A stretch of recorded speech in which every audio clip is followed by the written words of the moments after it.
There's a new report out this morning. Inflation concerns continue as wholesale prices rose more than expected in September, despite Federal Reserve efforts to control inflation. Financial expert Terry Savage joins us. Terry, let's start with the news this morning about inflation. Yeah, it's not roaring away, but it's still elevated, and we had an increase of 0.4%. That's twice what the estimates had been. And so what it says is the Fed's got a lot more work to do, and the work they do is raise interest rates to slow the economy.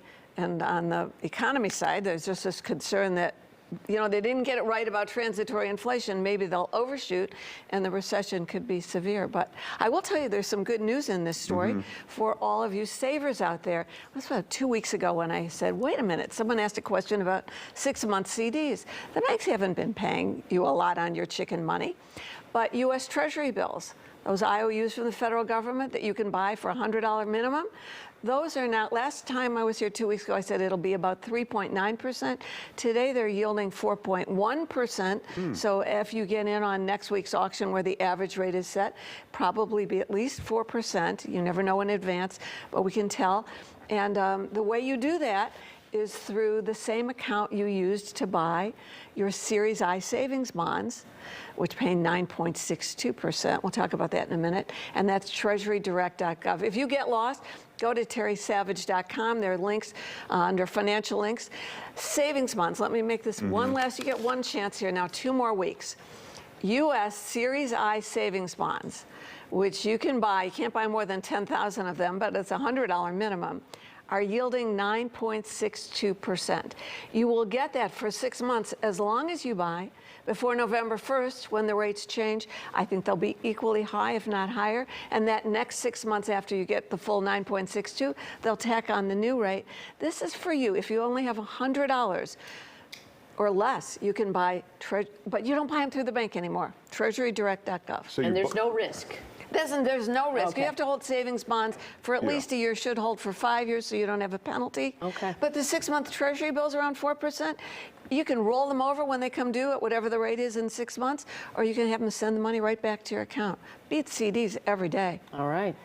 Let's get some viewer questions. This person says, I retired 2 years ago. I have a little under $40,000 in my work 401k. I've lost $2,000 in the last 2 weeks. What should I do now so I don't lose any more money?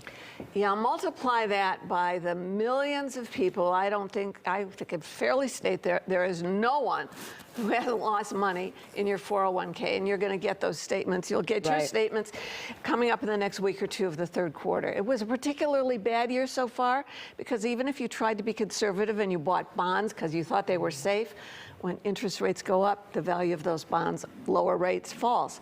So there's not much you can do. If you're younger, you know, you hear me say this every single time, every bear market has ended with another bull market that's gone higher, so you just keep contributing. But if you're at that point where you have a little bit of money and you're going to panic if the market goes lower, and I think it really could go significantly lower. I'm not alone in that, but I got a 50-50 shot of being right. It'll either be higher or lower, you know what I mean? But if you're going to panic, look for the safe place inside your 401k. Don't take the money out. Some 401ks have money market funds in them. They don't want people to hide in money markets. They're designed for young people to accumulate growth. You might have something called a stable value fund, a very short-term bond fund. Don't take your money out of your 401k. Move some of it out of the aggressive stock funds into the safest place. Ride it out, especially if you're younger. Keep contributing. Okay. Here's our next question. We live in Illinois and our granddaughter resides in Colorado. Should we open a 529 account for her in Illinois or Colorado? Okay, these 529 college savings accounts are really terrific because the student can use the money for college in any state and all the money grows tax-free for college. So it really doesn't matter what state's plan you use. However, you're an Illinois resident and you get a tax deduction for up to $10,000 of contributions to the Illinois plan, which is Bright Start. You can find that at brightstar.org. BrightStart.com, a married couple can deduct, you're going to be generous, up to $20,000 on your state income taxes for contributions. So, and Bright Start has a very good track record in recent years, so you might want to just open the account at BrightStart.com, the Illinois Savings Plan. All right, next question. We owe approximately $10,000 on a Parent Plus loan. Would this fall under the Biden relief plan? Yeah, I'm sorry you asked this because I'm holding my breath, as is everybody else, waiting for the government to put up its website. Yes, it so far looks like Parent Plus loans. If your income is under $125,000, the parent signed it, or $250,000 on a joint return, you could be eligible for the $10,000 debt relief. But they still haven't put up that website, and you can believe it'll be headline news. I'll be back to report on it when they do. They said for early October. They missed that deadline. All right. Well, if you want to ask Terry a question, you go to terrysavage.com. Thanks, Terry. Good to see you. Thanks, Terry. Thanks, Mike. Hey, Mike. Hey, send a message to